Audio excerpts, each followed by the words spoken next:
নমস্কার বন্ধুরা, সাত কথা বাই সেজুতি চ্যানেলের নতুন আরেকটি ভিডিওতে তোমাদের সকলকেই স্বাগতম। আজ আমি তোমাদের সকলের মাঝে শেয়ার করতে যাচ্ছি চাইনিজ ভেজিটেবল রেসিপি। এই সবজিটা তোমরা বিয়ে বাড়ি কিংবা রেস্টুরেন্টে গিয়ে একবার হলেও সবাই অবশ্যই খেয়েছো। তোমাদের মধ্যে এমন অনেকেই আছে যারা এই সবজিটা খেতে খুবই পছন্দ করো। আমার পরিবারের সকলে এটা খেতে খুবই পছন্দ করে। তোমাদের মধ্যে যারা সবজি প্রেমিক আছো তাদের তো এটা প্রিয় তালিকার মধ্যে থাকবেই। তাই তোমাদের এই প্রিয় খাবারটির জন্য আর রেস্টুরেন্ট বা বিয়ে বাড়ির জন্য অপেক্ষা করতে হবে না। আজ আমি তোমাদের মাঝে এই রেসিপিটা খুব সহজ এবং পারফেক্টভাবে তৈরি করার টেকনিক শিখিয়ে দেব। তাই বন্ধুরা, স্কিপ না করে ভিডিওটি শুরু থেকে শেষ পর্যন্ত দেখে যাবে। আশা রাখছি ভিডিওটি তোমাদের খুবই ভালো লাগবে। রান্নার পাশাপাশি আমি তোমাদের মাঝে যে সকল ট্রিক্স শেয়ার করব সেগুলো ফলো করে তোমরা একবার হলেও বাসায় তৈরি করে দেখবে।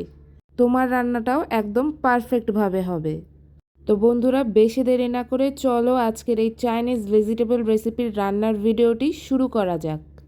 সবজিটা রান্না করার জন্য আমি প্রথমেই চুলোতে ফ্রাই প্যান বসিয়ে দিচ্ছি। এখন আমি ফ্রাই প্যানটা খুব ভালো করে গরম করে নেব। প্রায় 5 মিনিট পর ফ্রাই প্যানটা খুব ভালোভাবে গরম হয়ে গেলে আমি উপর দিয়ে দিচ্ছি সাদা তেল।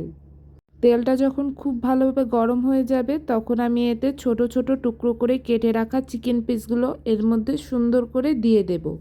রেস্টুরেন্টে কিন্তু এই ভেজিটেবলটা রান্না করার সময় ছোট ছোট চিকেন পিসগুলো দেওয়া হয়। তোমরা যদি কেউ ফুল নিরামিষভাবে এই ভেজিটেবলটা রান্না করতে চাও তাহলে কিন্তু তোমরা এই চিকেনটা অ্যাভয়েড করতে পারো। যেহেতু আমি রেস্টুরেন্ট স্টাইলে ভেজিটেবলটা রান্না করব আজকে, তাই এই ভেজিটেবলগুলো দিয়েই আমি ভেজিটেবলটা রান্না করব। চিকেন পিসগুলোকে খুব সুন্দর করে সাজিয়ে দেওয়ার পর এটাকে আমি প্রায় হালকা লালচে করে 2 পিঠ খুব ভালোভাবে ভেজে নেব। প্রায় 5 মিনিট পর দেখো বন্ধুরা, আমার চিকেন পিসগুলো কিন্তু অনেকটাই হালকা হালকা ভাজা হয়ে গিয়েছে। এটাকে এখন আমি হালকা নাড়া দেওয়ার মাধ্যমে 2 পিঠটাকে খুব ভালোভাবে ভেজে নেব। বন্ধুরা, তোমরা এই সময় অবশ্যই খেয়াল রাখবে যেন তোমরা চিকেন পিসগুলোকে ওভারকুক করে ভেজে না ফেলো। কারণ চিকেন পিসগুলো ওভারকুক হয়ে গেলে দেখা যাবে তখন চিকেন পিসগুলো শক্ত হয়ে যাবে। চিকেন পিসগুলো যদি হালকা একটু লালচে করে ভেজে নেওয়া যায় তখন কিন্তু এর সফটনেস থেকেই যায়।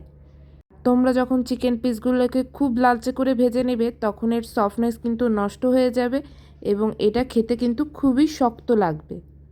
তাই তোমরা অবশ্যই খেয়াল রাখবে এই সময় যেন চুলার আঁচটা খুবই মিডিয়াম থাকে। কিন্তু মিডিয়াম আঁচেই এই চিকেন পিসগুলোকে খুব সুন্দর করে ভেজে নিচ্ছি। দেখো বন্ধুরা, ঠিক 4 থেকে 5 মিনিট পর চিকেন পিসগুলো কিন্তু আমার হালকা লালচে ভাজা হয়ে গিয়েছে। এরকম অবস্থায় আমি চিকেন পিসগুলোকে উঠিয়ে ফেলবো। আমি এখন একটা বাটিতে খুব সুন্দর করে তেল ঝরিয়ে চিকেন পিসগুলোকে উঠিয়ে নিচ্ছি।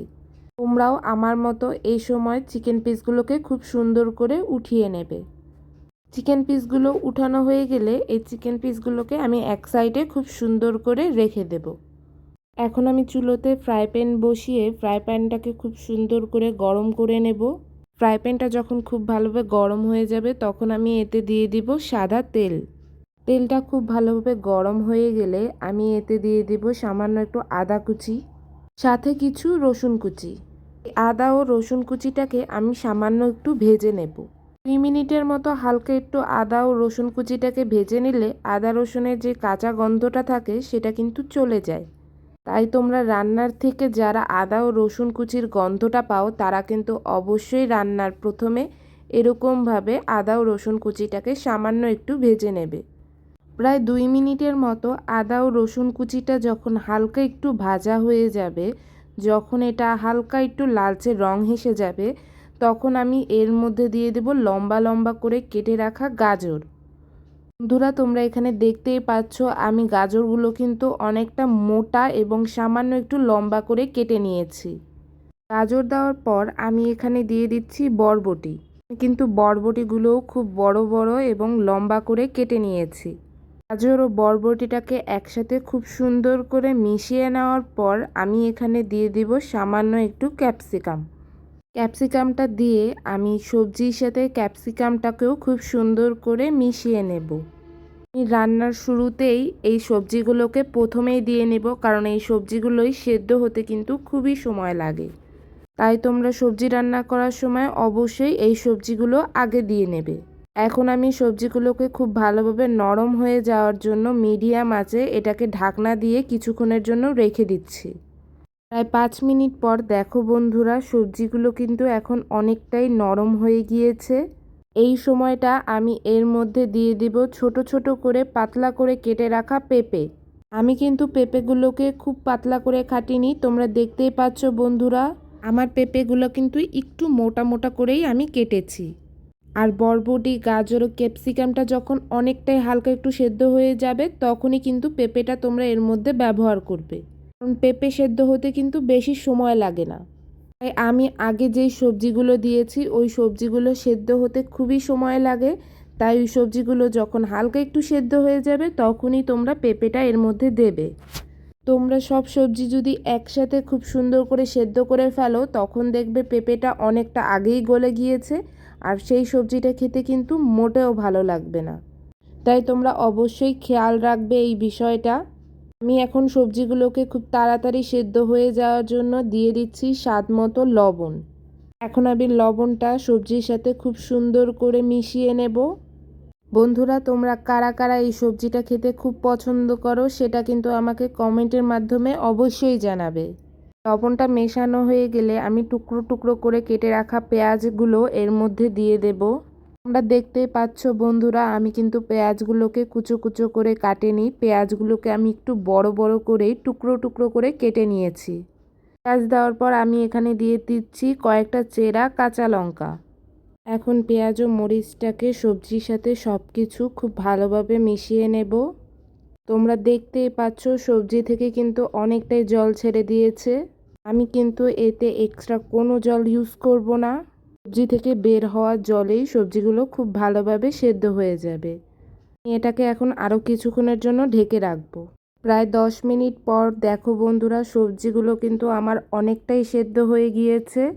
এখন আমি এতে ভেজে রাখা চিকেন পিসগুলো খুব সুন্দর করে ছড়িয়ে দিয়ে দেব। চিকেনের পর আমি এখানে দিয়ে দিচ্ছি ছোট ছোট টুকরো করে কেটে রাখা টমেটো। এখন আমি এই সব কিছুকে সবজির সাথে খুব সুন্দর করে মিশিয়ে নেব। বন্ধুরা, তোমরা আমার চ্যানেলে সবজির রেসিপির পাশাপাশি আরও অনেক দুর্দান্ত সুস্বাদু ও লোভনীয় সকল রেসিপি পেয়ে যাবে। আমি কিন্তু আমার চ্যানেলে শুধুমাত্র রান্নার রেসিপিই শেয়ার করি না, সেসব রেসিপি পারফেক্টভাবে রান্না করার জন্য কিন্তু অনেক টিপসও শেয়ার করে থাকি। আর সেই সকল টিপস আর ট্রিক্স জানতে হলে অবশ্যই কিন্তু আমার চ্যানেলটিকে তোমরা সাবস্ক্রাইব করে নেবে। এতে আমি যখনই তোমাদের মাঝে কোনো সুস্বাদু রেসিপি শেয়ার করব তার নোটিফিকেশন কিন্তু সবার প্রথমে তোমার ফোনেই যাবে। তাই তোমাদের মধ্যে এখনও যারা আমার চ্যানেলটিকে সাবস্ক্রাইব করোনি তারা শীঘ্রই আমার চ্যানেলটিকে সাবস্ক্রাইব করে আমার ফ্যামিলির সদস্য হয়ে যাও। আমি তোমাদের জন্য অধীর আগ্রহ নিয়ে বসে আছি। বন্ধুরা, সবজির সাথে কিন্তু আমার সব কিছু খুব ভালোভাবে মেশানো হয়ে গিয়েছে। এখন এটাকে আমি আরও কিছুক্ষণের জন্য হালকা একটু ঢেকে রাখবো। আমি এখানে একটা বাটিতে সামান্য একটু কর্নফ্লাওয়ারটা জল দিয়ে খুব সুন্দর করে গুলিয়ে নেব। এখন আমি এই সবজির ভিতরে কর্নফ্লাওয়ারের গুঁড়োটা যেটা আমি গুলিয়ে রেখেছিলাম সেটা খুব সুন্দর করে দিয়ে দেব। জলটা দেওয়ার পর এখন আমি সবজির সাথে এটাকে খুব সুন্দর করে মিশিয়ে নেব। এই সময় কর্নফ্লাওয়ারটা দেওয়ার ফলে সবজি থেকে যে এক্সট্রা জলটা বের হয়ে গিয়েছে সেটা কিন্তু অনেকটাই ঘন হয়ে যাবে, কারণ আমার সবজিগুলো অলমোস্ট খুব ভালোভাবে সেদ্ধ হয়ে গিয়েছে। এখন যদি এই জলগুলো টেনে না যায় তাহলে কিন্তু আমার সবজিগুলো ওভারকুকড হয়ে যাবে। তাই তোমরা যখন দেখবে তোমাদের সবজিটা একদম পারফেক্টলি কুক হয়ে গিয়েছে তখনই তোমরা এই কর্নফ্লাওয়ারের জলটা এর মধ্যে দেবে। কর্নফ্লাওয়ারটা দেওয়ার পর 5 থেকে 10 মিনিট ওয়েট করার পরই দেখবে এর যে গ্রেভিটা থাকবে এই গ্রেভিটা কিন্তু অনেকটাই ঘন হয়ে যাবে। এই সবজিটার আরও ভালোভাবে টেস্ট পাওয়ার জন্য এখানে আমি ছোট চামচের 2 চামচের মতো চিনিটা দিয়ে নিচ্ছি। তোমরা যারা মিষ্টি খেতে পছন্দ করো না তারা চাইলে কিন্তু এটা অ্যাভয়েড করতে পারো, কিন্তু আমি বলবো এই সবজিটা খেতে কিন্তু একটু মিষ্টি মিষ্টিই ভালো লাগে। তোমরা অবশ্যই চেষ্টা করবে এখানে 1 চামচের মতো মিষ্টি তো দেওয়ারই। চিনিটাকে খুব সুন্দর করে মেশানোর পর আমি এখানে দিয়ে দিচ্ছি আধা চামচের মতো গোলমরিচ গুঁড়ো। গোলমরিচ গুঁড়োটা দেওয়ার পর দেখবে সবজিটা থেকে খুবই সুন্দর একটা সেন্ট বের হচ্ছে। এই গুঁড়োটা দেওয়ার ফলে এই সবজির টেস্টটা কিন্তু বহু গুণ বেড়ে যাবে। আমি এখন গোলমরিচ গুঁড়োটাকে সবজির সাথে খুব সুন্দর করে মিশিয়ে নিচ্ছি। দেখো বন্ধুরা, 5 থেকে 10 মিনিট মধ্যেই আমার সবজিটা কিন্তু খুব পারফেক্টভাবে রান্না হয়ে গিয়েছে। এখন আমি চুলোটাকে বন্ধ করে সবজিটাকে খুব সুন্দর করে নামিয়ে ফেলেছি। আমার কাছে এটার কালার তো খুবই সুন্দর এসেছে। তোমাদের কাছে কেমন লাগছে সেটা কিন্তু অবশ্যই আমাকে কমেন্টের মাধ্যমে জানাবে। আজকের ভিডিওটির রেসিপি তোমাদের কাছে কেমন লাগলো সেটাও কিন্তু আমাকে জানাতে ভুলে যাবে না। ভিডিওটি যদি তোমাদের ভালো লেগে থাকে তাহলে অবশ্যই আমার এই ভিডিওটিকে একটি লাইক করে দেবে এবং আমার চ্যানেলটিকে সাবস্ক্রাইব করে আমার পাশে থাকবে। এরকম সবজি রান্না করে তোমরা গরম গরম পোলাওর সাথে কিংবা ফ্রাইড রাইসের সাথে একবার হলেও ট্রাই করে দেখবে। আশা করছি তোমরা রেস্টুরেন্টের থেকে যেই টেস্ট পাও বাসায় রান্না করে এর থেকেও বহুগুণ বেশি ভালো টেস্ট পাবে। বন্ধুরা, তোমাদের মধ্যে যারা যারা আমার চ্যানেলটিকে সাবস্ক্রাইব করে রেখেছো তাদেরকে জানাই অসংখ্য ধন্যবাদ।